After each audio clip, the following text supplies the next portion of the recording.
Good morning everyone, চলে এলাম আমি কিচেনে। আজকে মেনু বানাবো হচ্ছে এখানে আমি রাইস ভিজিয়ে রেখেছি, ফ্রাইড রাইস বানাবো। এখানে কাজু কিশমিশ আছে, কাঁচা লঙ্কা আছে, কারি পাতাটা আছে। কারি পাতা এই কারণে আছে বিকজ আমি ইডলি বানাবো। আর আজকে চাল বেটে সুজি দিয়ে দই দিয়ে ইডলি বানাবো, হোয়াইট ইডলি। আজকে সাদা ইডলি বানাবো। কালকে হলুদ ইডলি বানিয়েছিলাম, তাই আমার ফ্রেন্ডরা বললো যে ইডলিটা হলুদ হয়েছে কেন, বিকজ ওতে ভেজিটেবল পড়েছিল।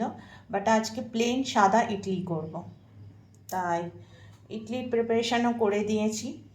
আর এখানে কাজু আছে, যেটা ফ্রাইড রাইসে পড়বে, কাঁচা লঙ্কা।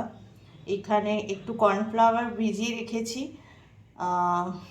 আর এখানে সসেস মিক্স করে রেখেছি।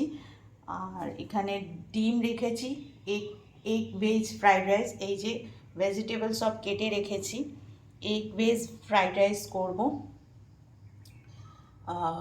ভেজিটেবল দিয়ে এগ দিয়ে ফ্রাইড রাইস করব। আর এখানে হচ্ছে ফিশ রেখেছি, এখানে আমি চিলি ফিশ করব। তো আজকের মেনু হবে egg vegetable fried rice, chilli fish, and ব্রেকফাস্টে হবে হোয়াইট ইডলি। এই হচ্ছে আজকে মেনু। পরে আবার রান্নাবান্না করে ফিরে আসছি। Thank you everyone.